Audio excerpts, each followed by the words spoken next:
What's going on, boys and girls? Just wanted to cover two things here. And the first thing is what's going on with Pepe. Now, it's clear Pepe has only played about 5 minutes in the last 6 games or something like that, but getting overlooked on every single substitution that there is. We've had major players being introduced by substitutions time and time again, and his name isn't getting called. And every week, I remember the week before when we saw Martinelli come on, and everyone was like, how comes Pepe isn't on, but Martinelli scored? But let's not forget that Pepe, as I said, has scored 26 goals and 18 assists over the last 2 seasons. So he's one of the most productive players outside of Lacazette and Aubameyang in terms of goal and returns, especially for assists. The weird thing about it was, in the last game against Man United, you knew that Bukayo Saka sort of came on late and whatever, but you brought on a Lacazette and you brought on a Nketiah. So that just really goes to show you that the manager has got zero confidence in you, whatever is going on behind the scenes. And that's what it is, guys. We don't know what's going on behind the scenes. That's the truth of it. The truth of it is there's been a breakdown of some sort and the player is out of favour and the manager is sort of looks like he's moving on. This is the treatment that we've seen from Ozil. It's kind of the treatment that we saw from Maitland-Niles, but Maitland-Niles was clear in his cries for help on social media that he wanted out. Yeah, so I don't know what Pepe's in. Pepe's a little bit more laid back. I guess they're both laid back, aren't they? Niles and Pepe both have the same kind of mentality. They're not someone like Balotelli, or there's not someone like Pogba who's gonna just air out his laundry in social media. They're not really like that.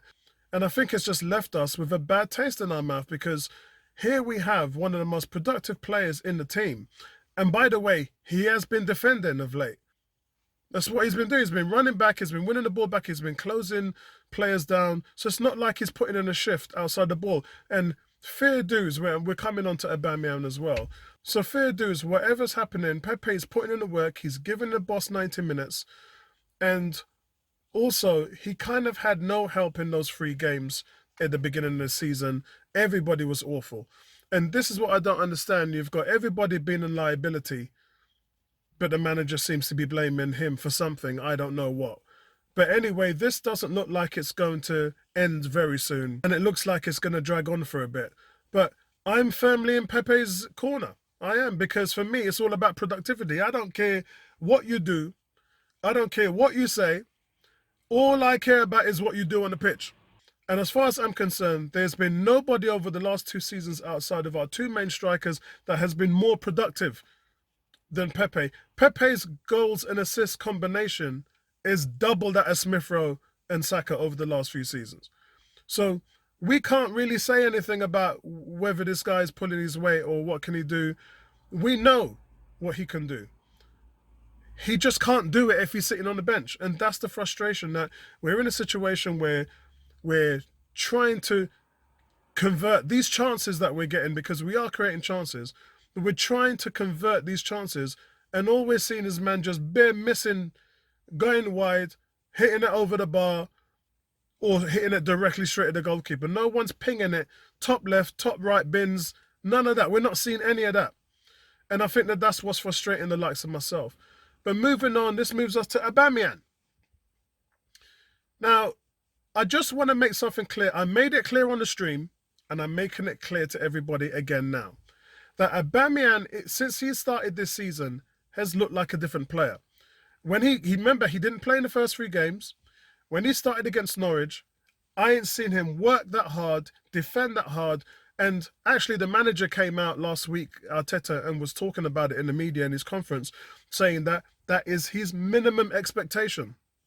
Not just from your captain, but from all of his players.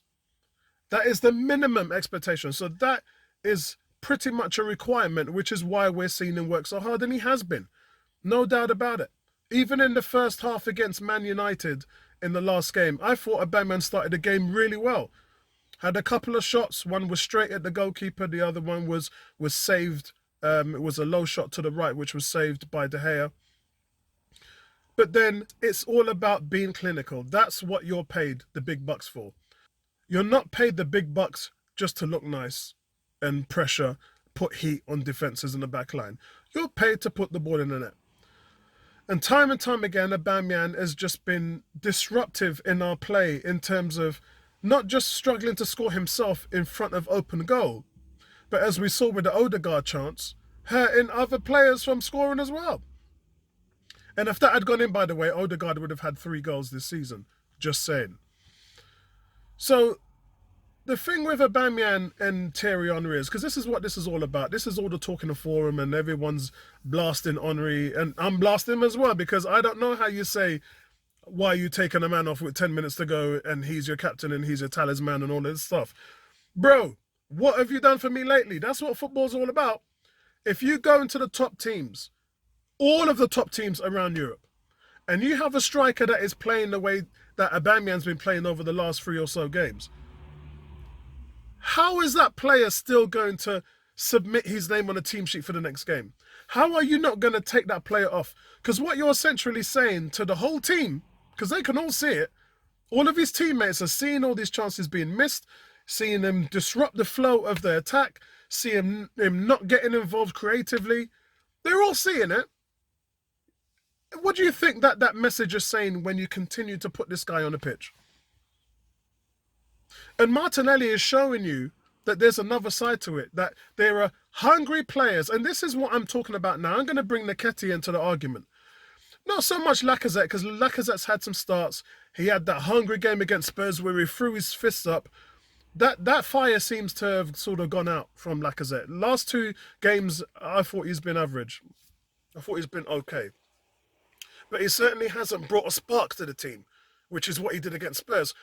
When he came on the pitch against Spurs, Lacazette was like Braveheart. Man had his shield, his spear.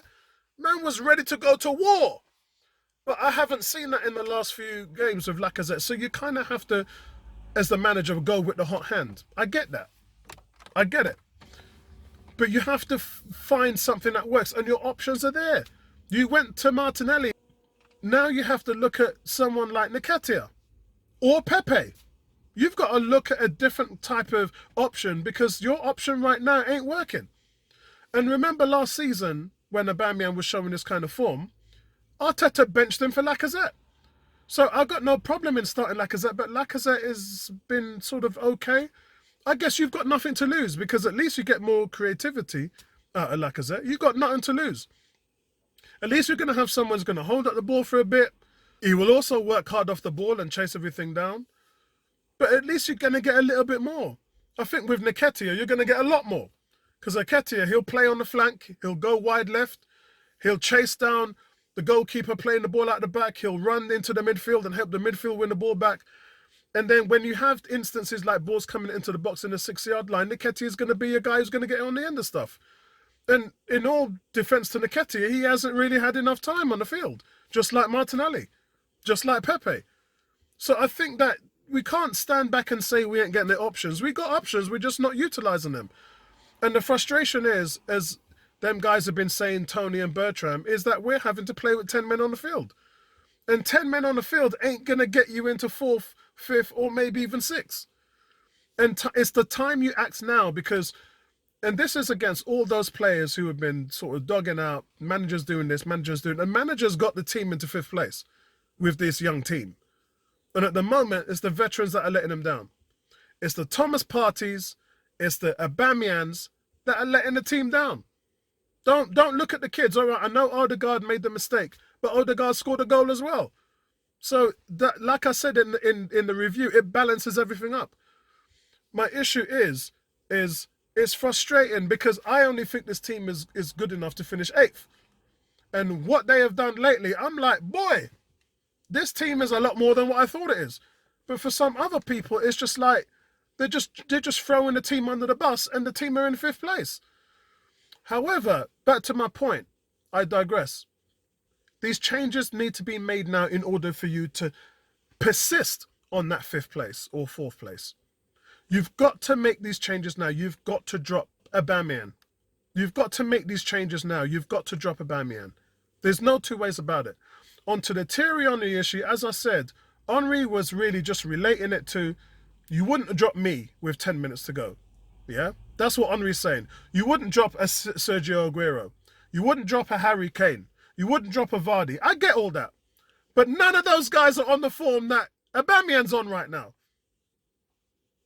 I ain't seen Vardy miss twice within the 6-yard box and mess up other people's goals and not sort of help his team running the channels. I ain't seen that. I haven't seen it. I've seen Harry Kane mess around, but Kane's starting to come into his own now. When Spurs was going through that bad patch, remember I was talking about in the last 5, I think it was 5 games they had, where Harry Kane had only had 10 touches in the box. But that's fixed now. That's a kind of will. Kane just didn't want to know. Man wanted to go to Man City. They slammed the door on it. Didn't like Mourinho, so he left. Kane was going through some issues, but he looks like a different player now. So I can't really bring him into the mix. However, I will say that I get why Henry said it in relation to what I just talked about. But your striker's got to be doing something in order for you to say you don't want to leave him off the pitch. But he weren't doing nothing. That's why he was yanked off. Arteta didn't take him off because he thought it was ethical. He took him off because he was terrible. That's why he took him off. But, you know, all I'm going to say, guys, is we got a nice little run in now. We've got Everton away. We got Southampton at home. We got West Ham, and then we got Leeds. So we got a few winnable games there. And we have to... The West Ham game is probably the biggest now, because that's a direct rival. If you win against Everton away, it's going to be tough, I know. If you win against Everton away, and everybody beating Everton at the moment, so that's going to be another Man United type of frustration that we have to deal with. But if you beat Everton, if you beat Southampton, which, by the way, Southampton seems to be popping up with surprise results everywhere, all over the place. I had them as relegation fodder, and they're anything but that. Still, Arsenal have to be expected to win with the position that they are in. And then you've got Leeds, you don't know, Leeds are the Forrest Gump of the Premiership. You don't know which version you're going to turn up. You don't know what Leeds you're going to get. You're going to get a Leeds that heady, work hard, or sometimes you're going to get a Leeds that just want to go home at the beginning of the game. You don't know what Leeds you're going to get. But the only game that means something in that stretch, well, they all mean something, but the West Ham one is a 6-pointer. And if you win all those other games and you beat West Ham, bang. That's it. 4th place. But we're going to have to wait and see, and that's only going to be dependent on the team sheet. Team sheet has to be the first of... You win on the team sheet. You send your troops out to do battle. And when you get that right, you've literally solved everything else. Anyway, listen, guys, let me know what your thoughts are. And tomorrow, Sunday, I'm going to be doing the FA Cup final for the women. So I'll be at Wembley, so I'll be doing a little vlog there. So hopefully I'll be able to bring you guys something for tomorrow. It's going to be a good day. I'll speak to you soon, man. Peace out.